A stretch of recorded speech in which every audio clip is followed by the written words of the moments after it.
Welcome back to my New York Jets franchise rebuild. In the last episode, we went through the entire offseason, signing free agents, doing the entire NFL draft.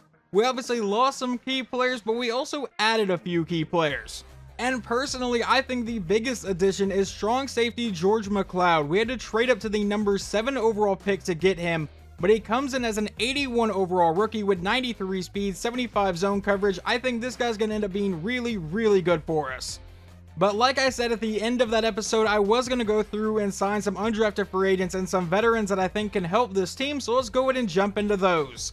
The only quarterback we had actually on the roster before I signed anybody was our starter, Jared McDonald. I have signed Matt Stafford and Derek Carr as veteran backups to him, and I also found undrafted free agent quarterback John Cousins, who comes in with 99 throw power, which is absolutely absurd.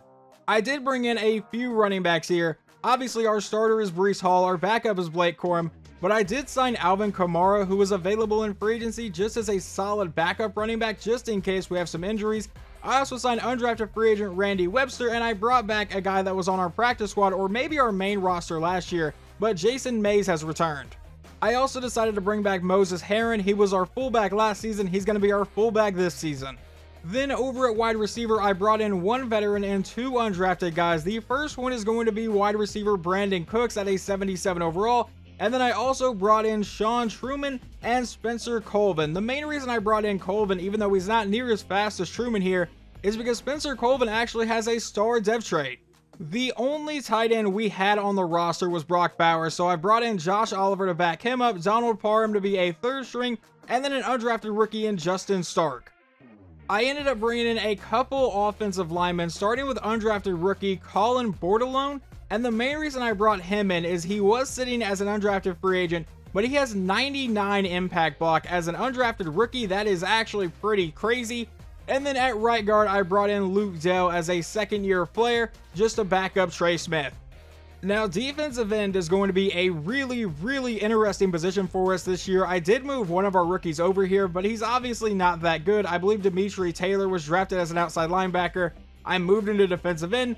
Nothing great really happened here, but we are going to sign Ogbanya Okoronkwo, so he will be our starter for right now.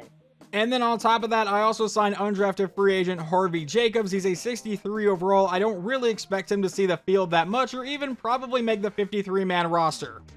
I did bring in one undrafted free agent at defensive tackle. That is going to be Greg Blanton out of Oklahoma, a 62 overall, but a star dev trade. Last season, Danny Campbell as a rookie absolutely exploded for us, getting up to a superstar dev trade. I then drafted a couple players and even signed a couple undrafted free agents. The first one being Dontrell Hatchett out of Kansas State, and the next one being Tevin Allen out of Southern Miss. He is a 59 overall, so I doubt he's going to make the team, but he does have a star dev trade. I wanted to bring in one guy to back up Damian Bryant just in case he got hurt, so we have brought back veteran CJ Mosley. At outside linebacker, at the end of the preseason, we may have a really tough decision because Boogie Basham actually played pretty well for us last year. I may move him over to defensive end, but I'll figure that out at the end of the preseason. We also have Cody Canfield, a rookie that I drafted, but I also found Brian Walker, an undrafted free agent with a superstar dev trait. I'm really curious if I can develop him into anything. Our corners right now are obviously led by Sauce Gardner, who is a 99 overall, but Anton Lane and Kyron Moody both coming into their second year. I expect big things from them, but I've also signed undrafted rookie Malik Kelly and Len Christmas. And the only other addition I made is signing a backup free safety in Percy Butler, who is a 71 overall, just in case Malik Hooker goes down. Now, I did take care of most of the training camp. I only left off like 3 drills, and we'll get to that here in a minute, but I did use safety George McLeod, and he's going to get +2 to awareness, 1 to play rec, pursuit, tackle, and zone coverage. The next player up is our franchise quarterback Jared McDonald, coming off a Rookie of the Year performance, getting +2 to awareness, 1 to play action, and 1 to throw accuracy short.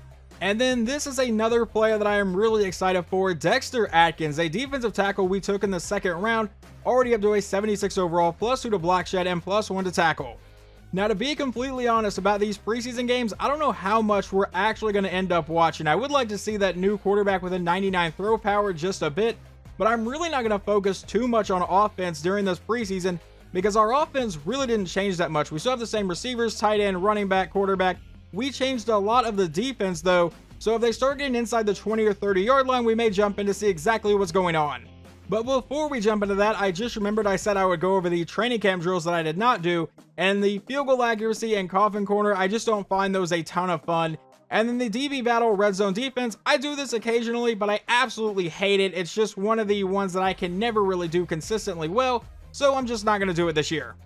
The first thing I'm going to do in any of these games is these guys like Breece Hall. Yeah, you're not playing in the preseason that much. I'll let Blake Corum play a bit, but aside from that, Breece Hall is not going to be playing, Jalen Waddle is not going to be playing at all, and neither is Garrett Wilson.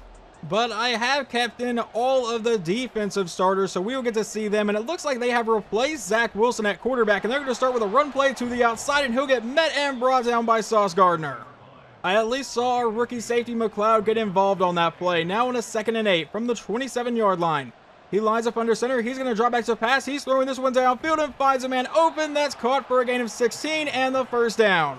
Now at our 44-yard line. He'll take the snap and looks to pass again. He's going to fire this one deep downfield. That one's knocked away by Sauce Gardner, and McLeod was back there to break it up had it got past him. Now it's a 2nd and 10 at the 44-yard line. He'll drop back to pass again, throwing to the outside, and that one's going to be incomplete.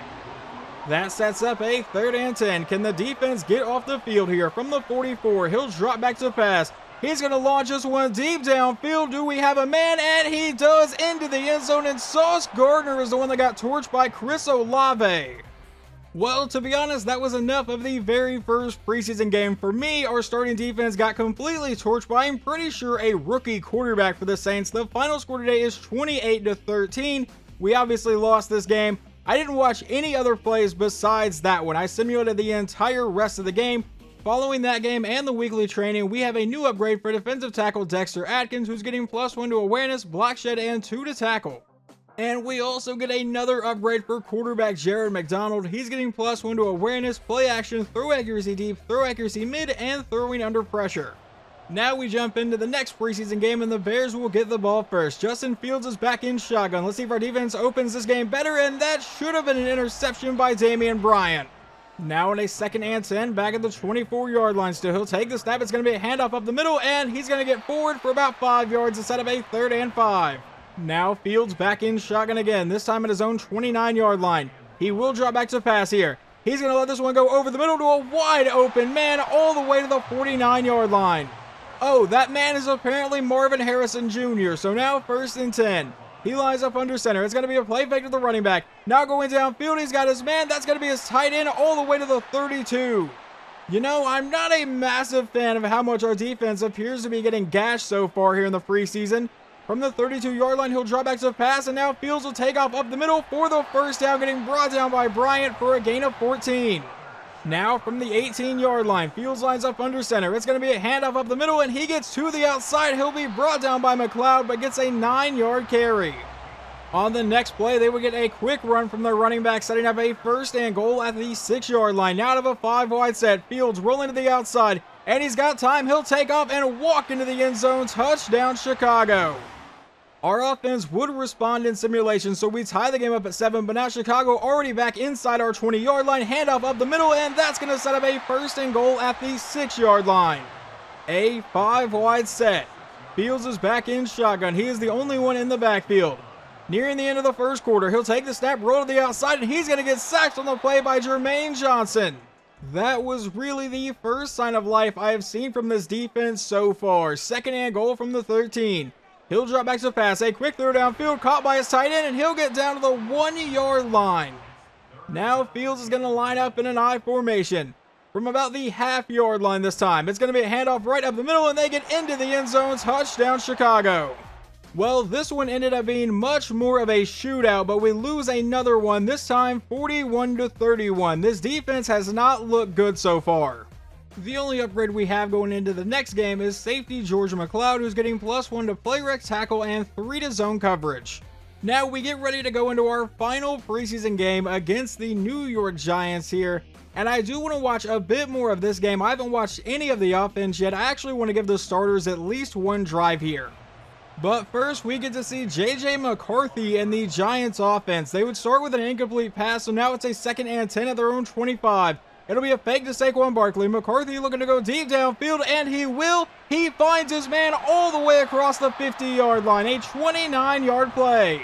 Now a 1st and 10 at the 46-yard line. He's back in shotgun again. McCarthy will look to go deep over the middle one more time. Finds his man all the way down to the Jets' 27 this time. Well, they have quickly gotten downfield. Now McCarthy lines up under center. He will drop back to the pass. And he's going to fire this one towards the outside. That is caught once again, a wide open guy. And now Jermaine Johnson is injured. We already don't have great edge rushers, and we just lost our best one. Now 1st and goal from the 7. He'll take the snap, hand up to Saquon to the outside. He'll get met and brought down, but there is a flag on the play. Let's see what this one's going to be. It'll be holding on the Giants. That does move them all the way back to the 17-yard line. Now McCarthy will line up under center. Saquon is the running back, and that's where they go with it up the middle, but he doesn't find much space. Breaks a tackle and gets brought down to the 14. That brings up a 2nd and goal. He'll take the snap, hand up to Saquon Barkley to the outside, and he will walk into the end zone. Touchdown, Giants. I'll let you know right now, my defense is not inspiring much hope currently. 1st and 10 from the 25. We're going to go deep downfield. He's got his man. That's caught by Garrett Wilson all the way to the 47, a 22-yard play. A quick correction, that was Jalen Waddle, not Garrett Wilson. But a couple run plays later, and we face a 3rd and 5. McDonald will look to pass. He's throwing to the outside and missing Brendan Rice. We will punt it away. But now McCarthy has led the offense deep into Jets territory again. A 1st and 10 from the 10. Hand off to Saquon Barkley to the outside, brought down for just a 1-yard carry. Now it's a 2nd and 9. He's going to go back under center. They go back to Saquon again, who goes up the middle. He is met pretty much immediately and brought down for yet another 1-yard gain. That sets up a 3rd and 8. He's going to come out in an I formation. Are they going to run the ball again? No. McCarthy will drop back to the pass. Rolling to the outside, trying to buy some time. Throwing on the run, and that one will fall incomplete. They should settle for a field goal try. We now jump much later into the game. With 2:51 to play, we are down by 7, and I have put in rookie quarterback John Cousins. I just want to see what he can do. I can see that he gets sacked and fumbles the ball, and we lose 7 yards on his very first play in. I guess that can be his welcome to the NFL moment. 2nd and 17. He's going to drop back from pistol, looking to go downfield. He will fire and miss his receiver, setting up a 3rd down. Now it's a 5-wide set. He is all alone in the backfield. Can John Cousins come up with something here? He will drop back and look to go deep. Under pressure and getting sacked again to set up a 4th and 26. That would take us to the 2-minute warning. We have all 3 timeouts, but we are going to go for this, which is absolutely insane. We're going to run a play action like anyone thought we were running the ball. Cousins going deep downfield. He finds a man, and that's a 1st down for a gain of 27 to Mike Sutherland.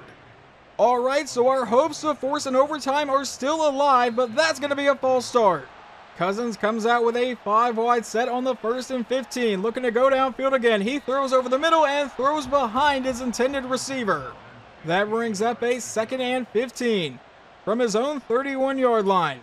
Cousins out of shotgun, looking to go deep downfield, possibly throws over the middle and finds his receiver to set up a 3rd and 4. We burn our first timeout with 1:20 to play now. From our own 42-yard line, out of a 5-wide set again, he'll drop back. He's going to lob this down the sideline. That one's going to get deflected away and bring up another 4th down.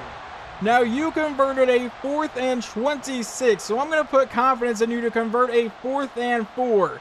He drops back to pass, hopefully looking for a quick pass. He's under pressure, gets rid of it to the outside, tipped in the air, and that is going to go ahead and end things today. Ultimately, we end up 0-3 on the preseason, but at least the defense kind of showed up today. This is the preseason game that the CPU keeps the starters in for 3 quarters, and we held them to 17 points, which is a lot better than the first couple games.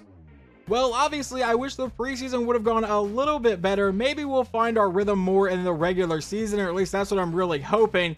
But for right now, we need to cut 22 players. The very first move I am making is quarterback John Cousins is headed down to the practice squad. We currently have 6 running backs on the roster. What we're going to do is move Randy Webster down to our practice squad and then cut running back Jason Mays.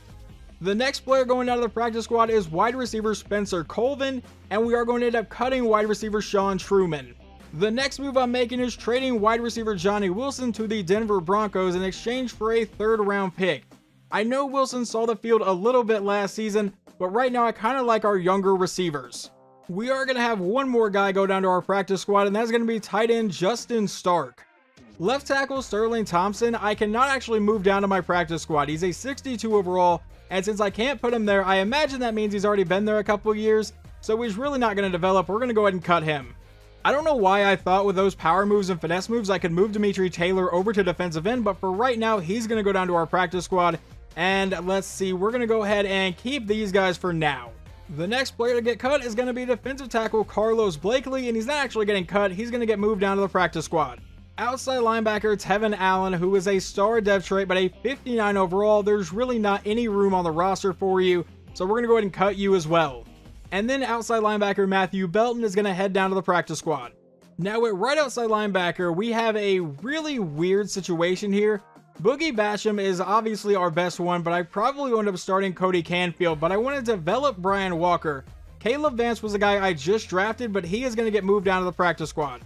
I want to keep at least one of these 2 undrafted corners. That would give us 5 corners on our main roster. And I think we're going to go ahead and cut Malik Kelly. Yes, he has a bit higher man coverage and a bit higher speed, but that zone coverage is a 6-point difference, and he's an inch shorter, so yeah, we're just going to go ahead and cut him. We are also going to move free safety Jamal Ballard down to the practice squad. Currently at strong safety, we have 3 guys on the roster. George McLeod is obviously our starter and is safe, but I think I want to look to trade Tony Adams. And Jacksonville was apparently interested, as we now have sent him to the Jaguars in exchange for a 4th round pick. We still have 5 moves left to make. The next one is going to be running back Josiah Kelly is headed back down to the practice squad. So our main running backs will be Breece Hall, Blake Corum, and Alvin Kamara. One more guy heading down to the practice squad is left guard Evan Feeney.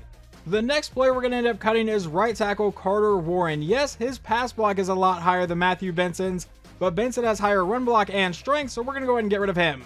The next guy that's going to get cut is middle linebacker Zaire Barnes, a 69 overall. I just feel like these other guys at linebacker could probably fill in if we absolutely need them to, so he is gone. And the final guy that is getting cut is going to be wide receiver Brandon Cooks. I just really cannot find a use for him on the team.